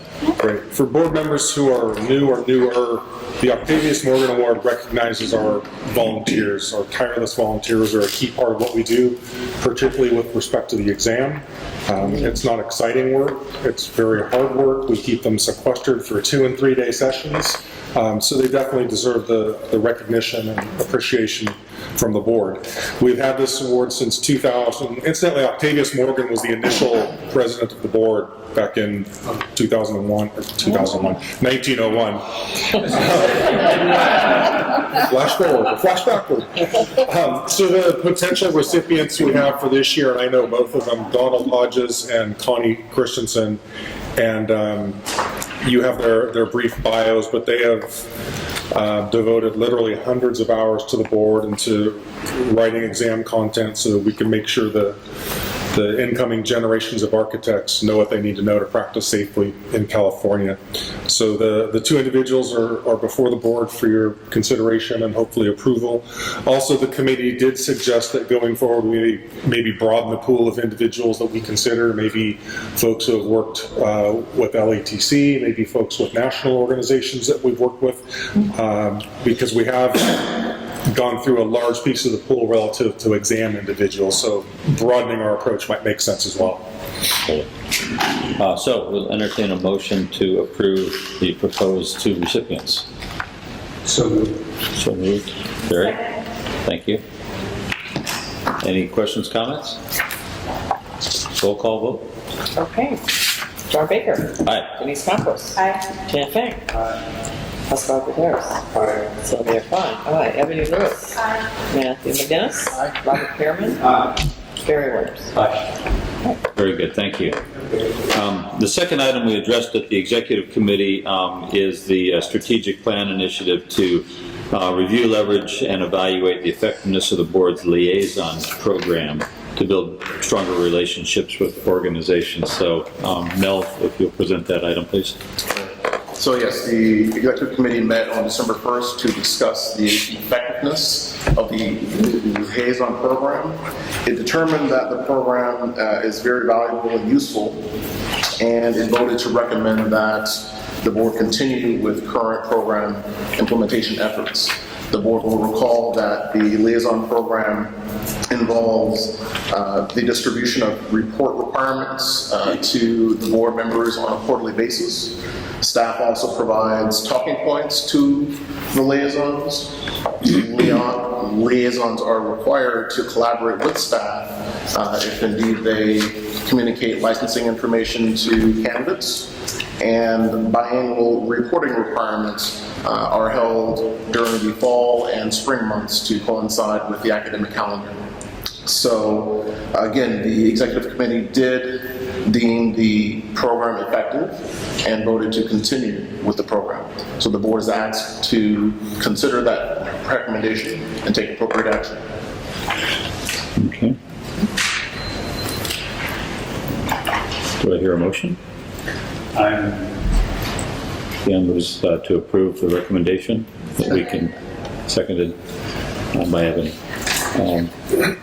And maybe this is a discussion that we'll probably talk about tomorrow at strategic planning, but it'd also be helpful to maybe have a conversation about how staff can maybe support this effort if there's a way to do that. I know the board members are, it's a lot of work to do this kind of outreach, and I don't know if we're as effective as we'd like to be. I don't know that we're able to tag as many bases as we'd all like to be able to tag because of the time commitment. And I think there may be some continuity things that we might want to discuss that may be better handled if we can augment this effort with some staff support in some ways. Not that you don't already have a lot to do, but yeah, there's always weekends. Yeah. So do you think we'll talk about it in more detail? I suspect we will, yeah, during strategic planning. Good. The recommendation is to continue, right? Right, correct, that's all, right. No, that was just my editorial comment, sorry. Okay, roll call vote? Yeah. John Baker. Aye. Denise Campos. Aye. Jan Feng. Pascal Gutierrez. Sylvia Kwan. Aye. Ebony Lewis. Aye. Matt McGinnis. Robert Karen. Barry Williams. Great, thank you. Next item that we discussed is the strategic plan objective to annually present consumer satisfaction survey data, which is included in the agenda, to measure performance and identify areas for improvement. And Mel, I think you're handling this one as well? That's right. So on December 1st, the executive committee met to review the results of the customer satisfaction survey as well as the survey concerning, the complaint-specific survey that is led by the department. We currently utilize both of those surveys. The first survey, attachment 1, has produced an 82% overall customer satisfaction. I think that's very positive. Attachment 1.2 are comments that were provided via the survey from survey takers that are negative. We do have positive comments in our survey, but we have provided them here for the board's review and consideration. The second survey, attachment 2, I mentioned the complaint-specific survey, is a survey that's provided to complainants when an enforcement case is closed. The results are also here for your review. When the committee met in December, there was a recommendation for the board to continue with current efforts to develop a more enhanced survey that captures the various constituents that we actually serve here at the board. And there was also a recommendation for staff to provide a list of changes that have been made to board operations and procedures based on the comments and the results of each survey. So this board is asked to consider the committee's recommendations and to take appropriate action as necessary. I think it's our hope that if we identify an issue that needs to be addressed and staff put something in place to address that issue, that can be part of the communication so we'll understand better, what we did about it. I was surprised to see some of the numbers. I mean, there's some fairly high numbers with regard to responses on processing of applications and things like that. I know there's a lot more data in our packet for a strategic planning session tomorrow, but I was surprised at some of those numbers. Looks like some of the numbers on the first effective 1.1 differ from at the executive committee. Yes. Fine-tune. Yeah, we tried to fine tune a little bit more to address some of the comments that you had in the committee, so we tried to make it clear. We took out the response, the data for the no response or non-applicable responses, because it didn't really have any effect on the outcomes anyway. now. So hopefully this is clear. This is Much better. Okay. Just one question on, looking at the second one where there's only 4 responses. How many complaints would have been closed during that period if we only got 4 responses? Yeah, it is a low number. Overall, the whole department is finding that some of the larger boards, their numbers aren't that high either. So it goes kind of into the comment that. It goes back to our survey question. Right. This is wondering, it's kind of like, here's the, about how many people take surveys. And Kristen might be looking into more about how many complaints you close a month on average. We average about between 30 and 40 a month, so that time we're going to be 500 cases of those. We got 4 responses. And we give a link in the letter, it's on the bottom of our emails whenever we respond to them, we get an email. So, What about 1%? Typical, I think. Is it, yeah, I think probably.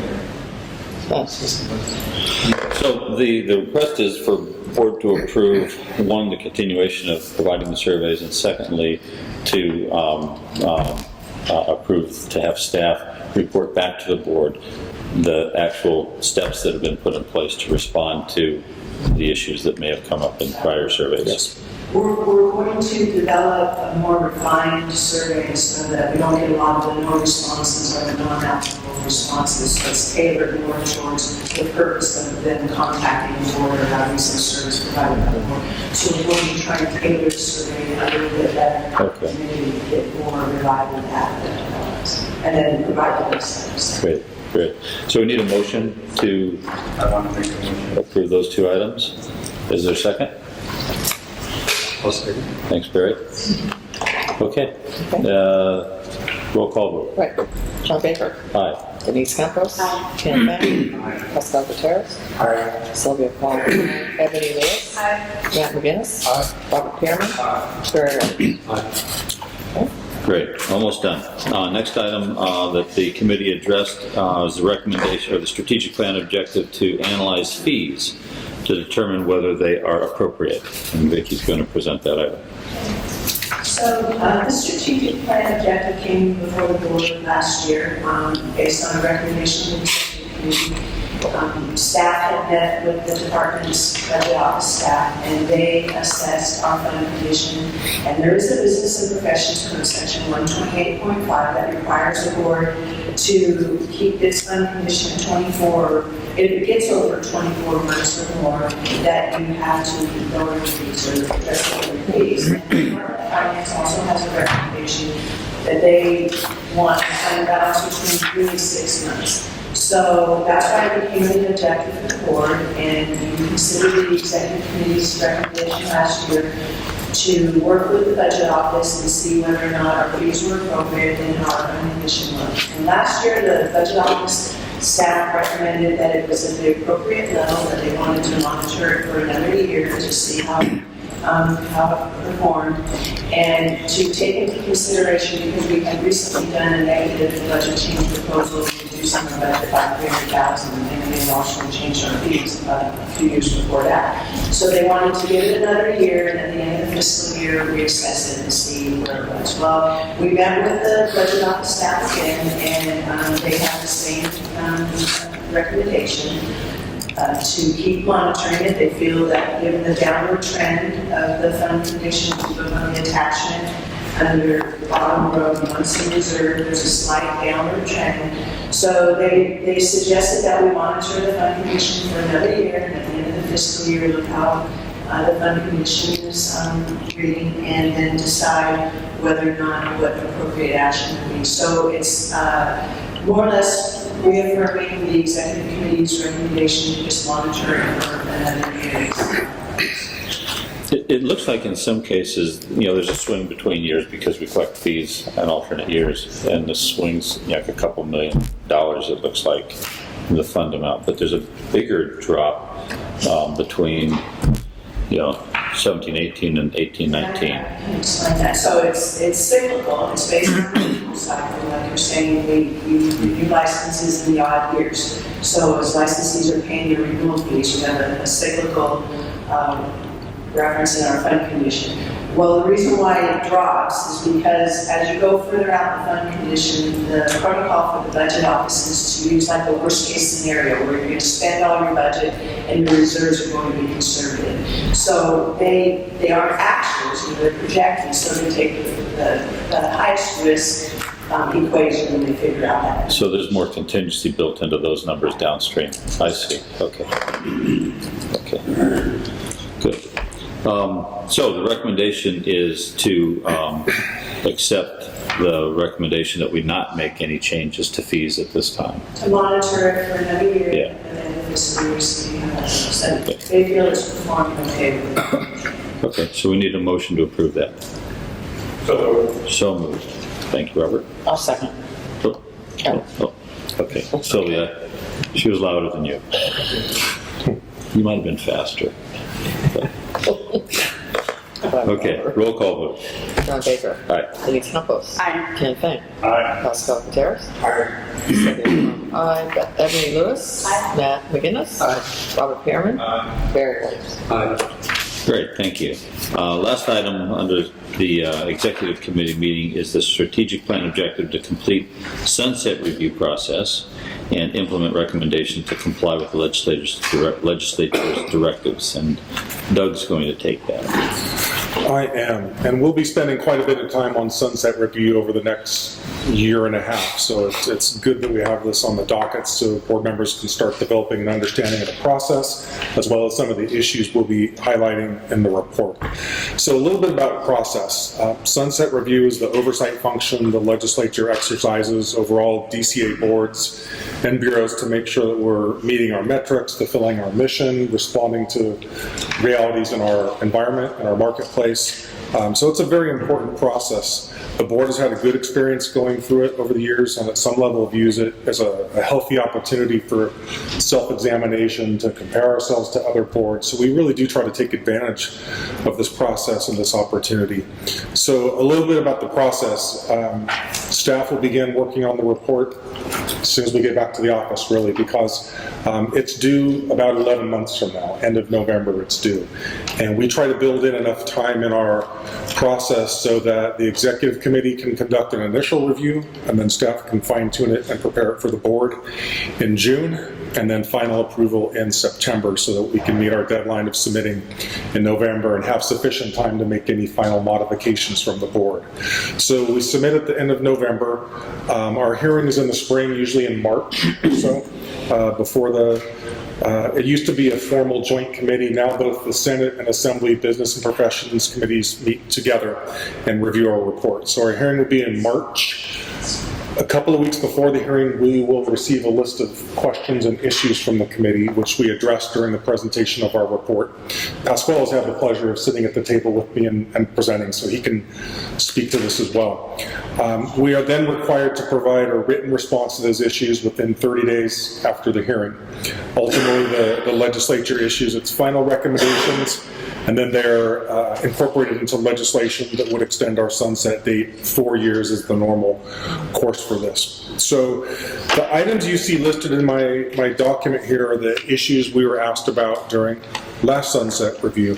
It's not that these are particular problematic areas per se. They were issues where the legislature wanted clarification. We did not receive any hard and fast directives that were included in the legislation, which is a good thing. And our presentation was very well received. We were actually thanked by the chairman for the quality of our presentation, so that's always a good sign. So items that were addressed. One, we, like many boards, always express in our report the importance of national issues, the importance of participating in our national organization. And so that reality was recognized by the legislature. We provided some additional information. Given that we've been fully engaged in NCARB, every board member who has had a desire to be on a committee has been able to serve on a committee. We're really meeting the mark on this, so there's not a need to do anything additionally in preparation for the report. On pro rata. Pro rata in a budgetary sense is the assessment we receive from DCA for all the support services we receive. Vicki just showed you the fund condition report. There's a budget office that handles that. There's an accounting office that deals with all of our revenue processing. The Office of Legal Affairs, they have Rebecca here. The executive office, Jonathan is here. So there are a number of valuable services we receive from the department. So this item was more about asking the board's opinion as to whether there are services it could take in-house, and our response was, in order to achieve an economy of scale and actually gain efficiencies, it's really not possible for an organization of our size in comparison to a cross-cutting department that provides that service for all boards. We're also asked about Breeze, and as you know, that's the business management system that is pending, for us at least. We're in phase 3, phases 1 and 2 have been rolled out. The department is currently in the process of conducting its cost-benefit analysis to figure out how to implement phase 3, so that information is pending. On licensure and licensed population, this is where we have an opportunity to sing the praises of the IPAL program, the Integrated Degree Program. And we generate a lot of interest on the part of the legislature. I think what's been developed could end up being a model for other professions. So we certainly want to communicate more about that to the legislature in our upcoming report. The other piece was we discussed very briefly data concerning demographic trends, particularly as to how many architects are currently practicing, how many are relinquishing their license. So there may be an opportunity to get some employment projections from the Employment Development Department and take a look at that as part of this equation. Continuing education is something that all boards get asked about. It's an issue where the legislature typically is opposed to the concept. The administration tends to be opposed to the concept. Largely because there's no empirical data to show that it works. And if you want a CE requirement, you have to show a severe need in the profession, a significant problem. And that's not been able to be demonstrated sufficiently, at least in the mind of the legislature and the administration.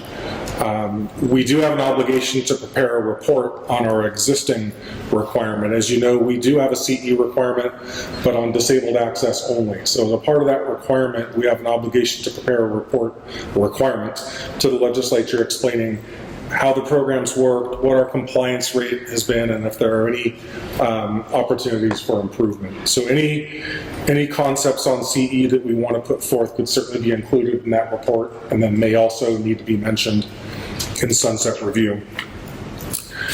And the issue on the disciplinary database, that's our work with NCARB. They actually do have a database, like you see in some of the medical professions, where we can access national records and identify if a practitioner has had problems in other jurisdictions, if they've been revoked or had other issues. And that's something we leverage and use when we issue licenses. We want to be sure we're not issuing a license to somebody who's done horrible things in another jurisdiction. And then lastly, the collection of fines, the citation penalty amounts. This is something that's been on the board's radar. We have an objective in the current plan to work on bolstering our efforts. We're in the process of executing a contract with a collection agency to help with this effort. So that's the final issue that was raised by the legislature. So the main function for us is just to be aware of these issues that were raised previously and be prepared to address them in the report and or bring them into strategic planning tomorrow. So the item calls for action, but I'm not sure what action there is other than to encourage you to continue with the sunset process, which you're required to do anyway. Correct. Let's go. Just an observation. I just scanned through our website, and if we're getting ready for sunset, and we do have a continuing education requirement, I didn't see, or I couldn't find readily anyway, links to the AIA accessibility workshops on the online workshops they have, or the BSA Academy accessibility workshops. Those are two questionable entities that provide that education on accessibility.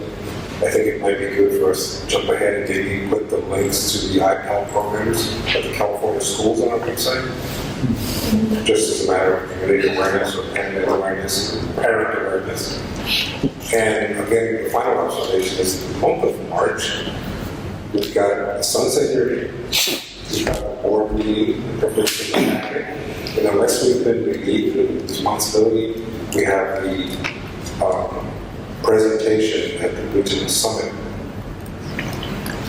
If you recall, the California walkaway with that grass. So that's all that's happening. It will be next March. It'll be March of 18 when we have our March hearing. of 18. Yes. Okay, So we're good. that breaks it down. Yeah. We're good for now. There's two other things already. Right. We're meeting the packet and the regional summit preparation. We do. We may have to reshuffle our board meetings for next year in terms of sequencing everything. And then we are going to spend time with continuing education issue at the strategic. I assume so, yes. Because that's going to, I have a lot to say about it. I'm sure a lot of people have a lot to say about it. And and it sounds like the legislature has sent a message to us too. Did you say the governor too? I don't recall specifically if legislation has been vetoed recently. I know it hasn't been. It has been in the past. You mean for implementing. Vetoes of bills that would have required it. Interesting. It's a little counterintuitive to me because, it supposedly elevates the whatever profession has it. Right, but to establish licensure requirements, there has to be a demonstrated need of a problem, and unless you can empirically do that, it's viewed as just adding a requirement to add a requirement. Yeah. And I just would add maybe stress to the accessibility. Because this is a renewal recently. I think we have links already. I know we had it to the building official group in the past, and I believe DSA. We went with the governmental entities. AIA, Building Commission, everyone. I don't believe the DSA. Because they do it. We can add that. That's a governmental entity. So. Is there an issue with, as a regulatory board, having links on our site to, kind of these business ventures that are providing CE, and if we don't list everybody, how does that work? It can be a slippery slope. Maybe we need some advice from council on whether or not we can do that. Yeah, I thought we could practice collaterals. Can we do research on that for tomorrow? We can. Sure, absolutely. Okay. Yeah. Robert, you had something. Right, I was unclear. The legislature conduct a report and now the main recommendation, No, the study was concluded. DCA actually contracted with an outside entity, a quasi-governmental nonprofit. I'll call it Cooperative Personnel Systems. And DCA is in the process of implementing those. I don't recall the specific recommendations, Bob. Maybe Jonathan knows. So I was asking, nothing changed dramatically at first so far? No. Okay. Any other comments? I'm not sure what action you want us to vote on. Because most of the items say that there's no real action or change needed. So. Right. We can simply use this to guide our efforts for the report. And no action. I don't know that we need action. Okay, so we don't need to take a vote on anything. You're off the hook, Sylvia. Thank you. Okay. Very good. Then next item is the update on Landscape Architects Technical Committee meeting on November 4th. Doug? Okay. At our meeting that was 5 weeks ago, we had a number of items, including some reporting on the national organization, NCARB for Landscape Architects is CLARB, the Council for Landscape Architectural Registration Boards. The main focus was on a set of regulations that are designed to expand the requirements for reciprocity. Under current law, a candidate for reciprocity has to meet LETC's education requirements, which are flexible like the boards, but not as flexible as the boards. The lower end of the spectrum is you have to have an associate degree in landscape architecture, and then of course it goes all the way through the continuum to a master's degree in landscape architecture. And so that definitely created a challenge for practitioners from other jurisdictions who may have been in practice for years and years. And so LETC, much like the board, supports those flexible pathways and was working to expand in that area. The initial target that was focused upon was based upon two different states that we were directed to by one of the members, New York and Arizona. They require, in those states, 10 years of licensed practice in order to become eligible for reciprocity, notwithstanding your education. We received a lot of public comment on these regulations in particular from one individual, and then there was a small handful of others with additional comments, and then 200 or 300 form letters, if you will, commenting. So the biggest body of comments we've received probably since the board adopted the structured internship program. And those comments essentially encouraged LATC to go further and to become more flexible. I believe, at least in my opinion, that's where LATC is heading. It just wants to have a good process and methodical research to inform its ultimate decision. The 10-year point may be a bit further than it wants to be. It turns out that those two states use that as a requirement, but it's for individuals for whom divisions of the exam might be waived. So it's a little bit higher standard than probably we want to be using. So these regulations will come to the board. They are to be before LATC in January is the plan, and then ultimately it will come to the board. So you'll have the opportunity to review them and review the public comment as well. So there's no action required on the LATC report. Again, Mark, I don't know if you want to add anything or if I hit everything sufficiently. Once again, I'm Mark Carlson. I'm the vice chair for just elected. And I'm fairly new to the board. I started a little over a year ago. I would welcome any comments, and you don't have to do it now, but if you want to pass it through, I'd welcome your thoughts and comments about this issue. I have my own personal thoughts, and I'm spending a lot of time reaching out to educators and other practitioners who maybe haven't taken on these issues and poll and see what they think. We do have a lot of form letters. I'm going through every single one of them. Over hundreds of letters just to make sure that I can look people in the eye and say that I've been through your letter. So I would welcome input as it pertains to the issue, so please feel free. Thank you. I just know. Sure. There's another issue that that's in the report, and it was the distinction between how NCARB helps fund our trips to the national meetings, and some strong case made about how if we hadn't attended, there would have been ramifications very negative for the architects of California. And then in the same vein, how LATC's members are not allowed to go because there's no equivalent funding from an NCARB-like organization. I guess you call it the CLARB, C-L-A-R-B. And they don't fund, the national group does not fund these trips, so therefore you don't go, and therefore you can't have any say in your profession on a national basis. This is not okay. So what's happening with that? Well, go ahead, Mark. I was just going to say, Christine Anderson, who sat on the LATC for many years, has just been elected to lead that group. So you're right, we don't have that access. We're fortunate that right now we have someone who is in communication with us through a professional channel as often who's in a position, but kick it over to you. Well, just to augment, we have had recent success, actually. We have been able to participate. So some of the comments that you see in sunset reports can reach back to the prior administration, actually. So the current administration definitely recognizes the criticality of participating nationally, that California ought to lead and not follow. So we do have good success in that regard. The board has a little bit more success because of that model, but that's a choice CLARB needs to make. Do they want to invest in public participation? Are they satisfied with where it is? We can certainly convey that message back to CLARB. That's probably where it's needing to be received. Unless we're the only state that has this position, and other states are willing to use state funds to send their delegations. No, there are other states that have challenges. I've not seen my counterpart from New York in like 5 years. Yes. Any other comments or questions? Yeah, you mentioned, these form letters, they have one theme, one source of these, I take it as one position, okay? I don't recall the punchline of the form letters. I suspect it's just, please expand reciprocity, here's a more appropriate standard. And LATC understands that. I think, as the administrator, my impression is LATC is sympathetic, and I suspect you'll see the regulations become even more flexible ultimately.